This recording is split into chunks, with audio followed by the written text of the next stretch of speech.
Going back to Lew Rockwell and then some of your calls. Lew Rockwell, what do you see happening with, because you're a great political strategist, obviously, in our camp, where do you see Obama going? Because as the left finds out he lied about secret arrests and rights for detainees, lied about getting out of Iraq and Afghanistan, lied about not hiring lobbyists, lied and said we'll make all the TARP and money and we'll make all the stimulus money public, and then he signs orders to make it secret. I mean, he is... I never thought I would see it, but worse than Bill Clinton, worse than other, slick lying presidents. I mean, he has got to be the most bold, deceptive liar. And I know I can't really blame him. He literally is the teleprompter president. But the people running him are the most bold liars ever. What do you see happening down the road? Because I see a lot of his support beginning to fall, and they try to have the fake right attack him to get the left to support him, just because the fake right's attacking him, kind of in that control left-right paradigm where the two prop each other up. Where do you see that going? Alex, I think he's going to be a one-term president. I think that as the economy gets worse, as we face hyperinflation, as we face a significantly lower standard of living, and really the average American standard of living has been falling since probably the 1970s because of the Federal Reserve. So we're about to face another huge dip in our ability to support ourselves and our families. Because of that, I think Obama, may very well be a one-term president. I agree with you that his support is evaporating. On the other hand, I think we all, and I'll also mention a friend of mine's rule: sooner or later, every president makes you nostalgic for his predecessor.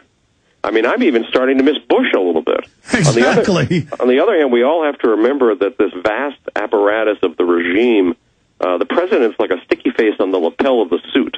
I mean, they change that smiley face on there when we get to hate the previous one, but there's still a vast apparatus at work. The president is not actually running all of this.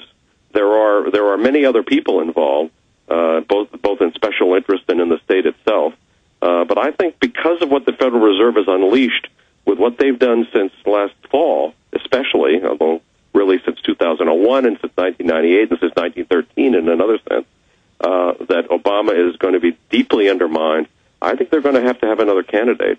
But, whether it's Obama or it's Bush the second or it's Obama the second or Hillary or whatever, it's always going to be a criminal. Anybody who's allowed to become president is probably going to be a criminal. But, again, they can be resisted. I would say don't put our faith in what politicians are elected, with the one single exception of Ron Paul.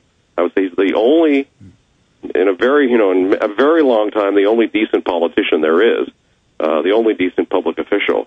So if we could elect Ron Paul, that's quite a different matter, and oh boy, I only wish we could have done that in 2000. So do you think we should focus more on the counties and cities and states? The media we have to focus on localities, on ourselves as individuals. Do we know what we need to know? Have we read books about the Federal Reserve? Do we know about our liberties? Have we read about the case for liberty and the dangers of big government? We have to educate ourselves first and foremost. Then we can have effects on other people. But absolutely, we need to work locally. Forget national elections. I'm sorry to say they have virtually nothing to do with us, and we can't have any influence. We can have influence with the people who like and trust and know us in our own towns and neighborhoods. Well, I'll tell you, an ace in the hole, and that's why the media is trying to spin it as sedition and rebellion. The states created the federal government, 9th and 10th Amendment. Having 30-plus states move and specifically list gun confiscation, big federal government, signing UN treaties, this is all criminal.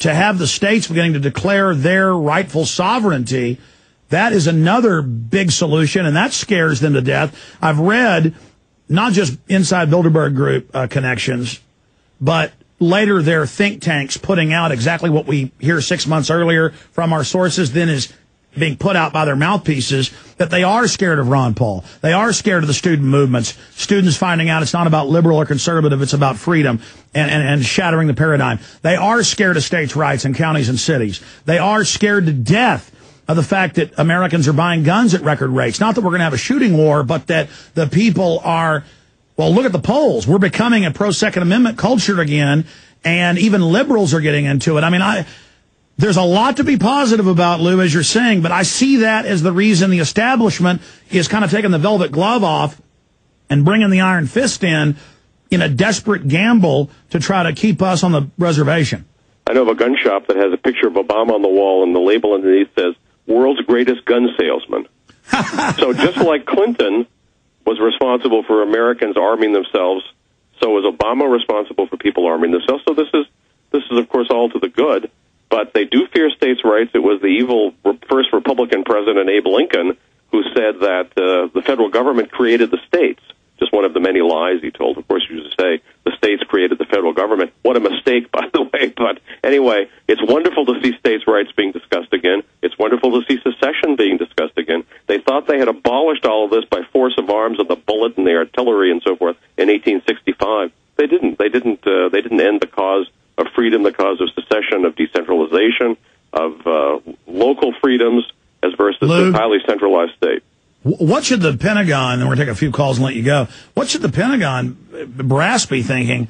I mean, they know there's trillions they've stolen, totally corrupt. The mid-level officers and the non-commissioned officers, I talked to them, and they know that treason's going on. They read the MIAC reports and Homeland Security documents saying veterans are what Homeland Security and Northcom is for.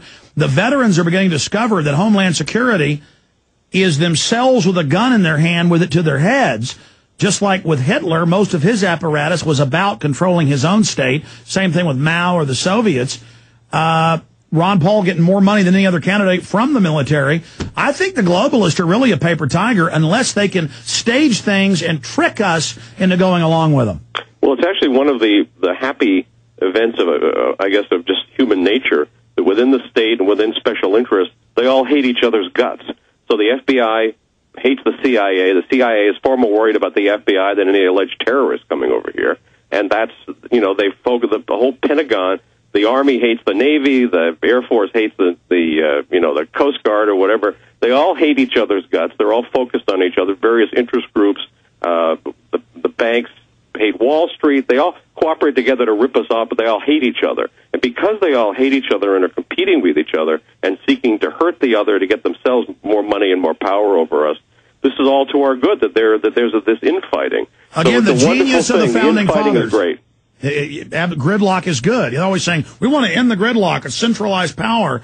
But no, that's the opposite of what we want. Absolutely, Lew Rockwell.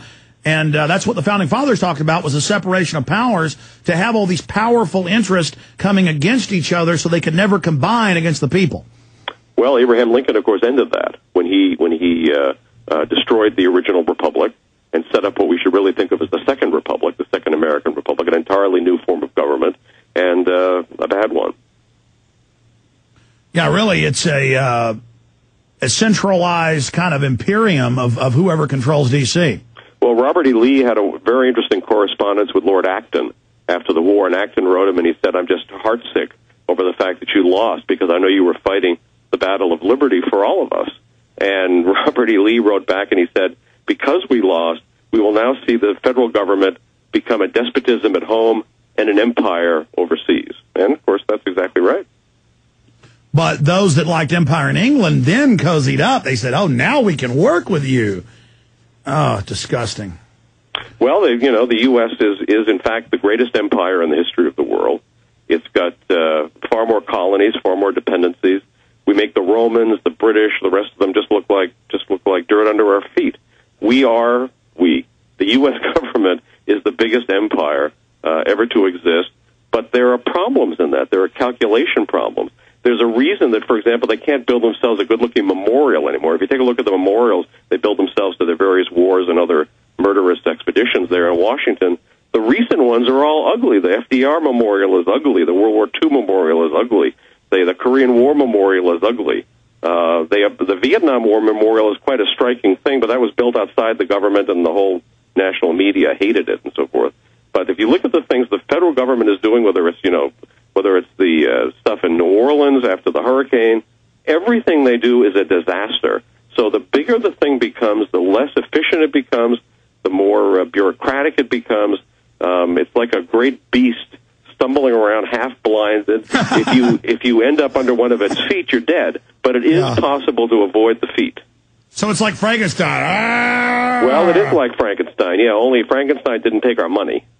And it didn't have little billions of little SWAT teams that like fall off of it like fleas to run out and, little nanobots. And I meant to get to calls, but we ran out of time. I'll take your calls coming up, folks. And we got Cindy Sheehan later in studio since she's here in Austin, get her take on the Democrats and how they've certainly betrayed what they said they would do. So that is coming up. Lew Rockwell, LewRockwell.com. Always great to have you on. Hadn't had you on in years. You were on with Burma's a few weeks ago, and hopefully start having you up on a routine basis. Thank you for all you do, sir. Alex, thank you, sir.